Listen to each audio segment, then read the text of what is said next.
Cara berdialog dengan roh sendiri melalui alam mimpi. Kita memiliki raga sukma nyawa. Manusia itu memiliki raga, sukma, dan nyawa. Raga di dalam bahasa Arab adalah jasad. Kemudian sukma atau jiwa di dalam bahasa Arabnya adalah nafsun. Nafsun, dan yang ketiga nyawa. Nyawa ini bahasa Indonesia. Bahasa Arabnya adalah ruh. Jadi kita sebagai manusia hendaklah mengetahui adanya raga, sukma, dan nyawa, agar kita sebagai manusia ini tidak seperti binatang. Karena binatang itu kerjaannya hanya makan, minum, berak, kawin, tidur. Makan, minum, berak, kencing, kawin, tidur, kan begitu. Sedangkan manusia ini memiliki akal dan pikiran. Oleh sebab itulah sudah sewajarnya jika manusia hendaklah bisa mengetahui tentang raga, sukma, dan nyawanya. Nah, di dalam menjawab pertanyaan bagaimana caranya kita bisa berdialog, berbicara dengan roh sendiri. Roh ini adalah nyawa. Nah, sebelum saya menjawab pertanyaan itu, perlu disadari bahwa di dalam diri kita ini kan menyatu adanya 3 komponen pokok, yaitu raga, sukma, nyawa. Nah, kira-kira bagian atau komponen manakah yang ingin berdialog dengan nyawa?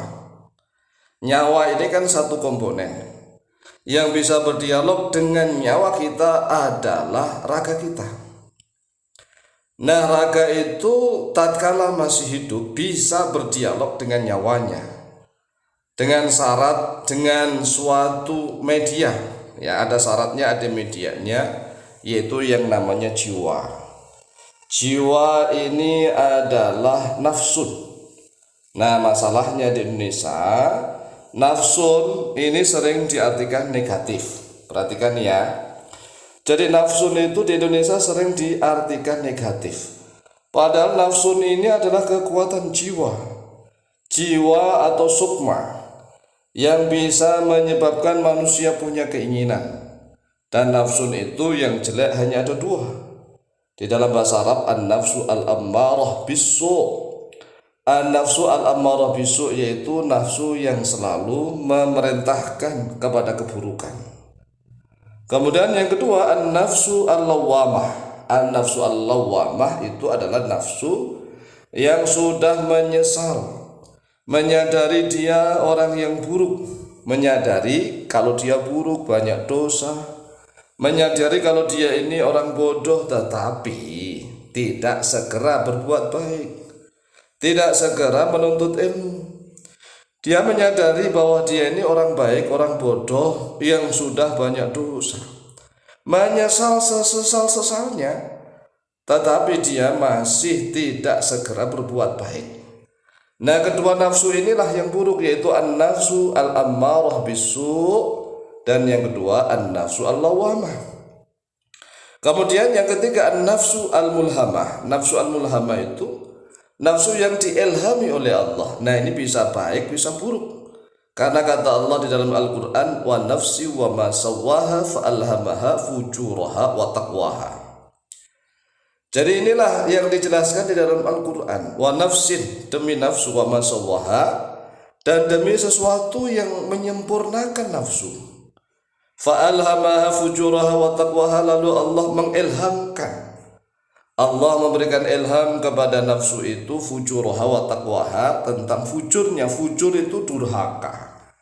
Durhaka, membangkang maksiat, wa taqwaha, dan juga takwanya. Nah, nafsu yang ketiga ini sudah bisa berbuat baik, bisa berbuat buruk. Oleh sebab itulah jika mayoritas umat Islam di Indonesia ini jika masing-masing rajin mengkaji ilmu agama secara mendalam, insya Allah akan sampai kepada bab ini. Manusia bisa membedakan antara raga, sukma, nyawanya. Raga, sukma, nyawa. Nah, masalah di Indonesia ini kan banyak sekali kelihatannya orang yang pintar-pintar ngomong masalah agama. Sehingga orang awam bingung mana yang benar. Nah, oleh sebab itulah untuk menentukan mana yang benar mana yang tidak, setiap orang yang ngomong itu harus memiliki dasar dalil. Dalil itu ya dari Al-Quran atau dari hadis. Begitu, nggak boleh ngarang, nggak boleh ngawur.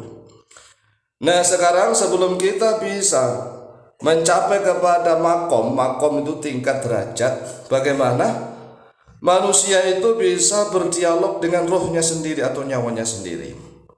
Maka manusia harus menyadari bahwa roh manusia, roh kita, nyawa kita ini melalui 5 fase. Melalui 5 fase yang harus kita sadari bahwa nyawa manusia itu melalui 5 fase. Dikatakan oleh para ulama, ruhul insani fi khamsati awalima. Rohnya manusia itu di dalam 5 alam. 5 alam. Al-awalu, alam yang pertama, perhatikan. Ar-ruhu fi alamil arwah, kullu insanin khuliqa ruhuhu mundu zamani Adam wa Hawa. Yaitu roh yang pertama ini berada di alam arwah, semua roh manusia. Setiap manusia itu rohnya diciptakan oleh Allah sejak zaman Nabi Adam dan Hawa. Jadi roh kita ini sudah ada sejak zaman Nabi Adam dan Hawa, sudah ada. Kata Rasulullah, al-arwahu junudun mujannadah, fama ta'arafa minha ikhtalafa wa ma tanaqara minha ikhtalafa. Jadi ini yang harus kita sadari bahwa roh kita dulu itu sudah pernah kumpul satu alam. Kemudian wasani ar-ruhu al-manfukhu fi jasadil janini fi batil ummi, yaitu roh yang ditiupkan di dalam jasadnya janin di dalam perutnya ibu. Ini roh yang tingkatan kedua, alam yang kedua. Wasalithu, dan yang ketiga ar-ruhu al-musta'malu fi jasadil insani fi dunya. Yang ketiga ini adalah roh yang sudah digunakan, yang tatkala ini digunakan fi jasadil insani, di dalam jasadnya manusia, raga manusia fi dunya, di dunia ini. Nah, inilah roh kita sekarang ini, fase yang ketiga. Fase yang ketiga ini bisa melihat fase yang pertama dan yang kedua, dan juga bisa melihat fase yang keempat dan kelima. Warabi'u, dan fase yang keempat, ar-ruhu al-khariju minal jasadi wa yadkhulu fi alamil barzah, yaitu roh yang keluar dari jasad dan masuk ke alam barzah. Alam barzah itu antara dunia dan akhirat. Wal khamisu ar-ruhu fil akhirah, dan yang kelima roh di dalam akhirat, wa huwa fil jannati aw fin nar. Roh itu nanti di akhirat bisa masuk surga atau dalam sebaliknya, yaitu masuk neraka. Inilah 5 fase yang harus kita kenali terlebih dahulu untuk mengetahui bagaimana cara kita bisa berdialog dengan roh. Demikian, semoga manfaat dan barokah. Lebih kurangnya mohon maaf. Wallahu ta'ala a'lamu bishawab.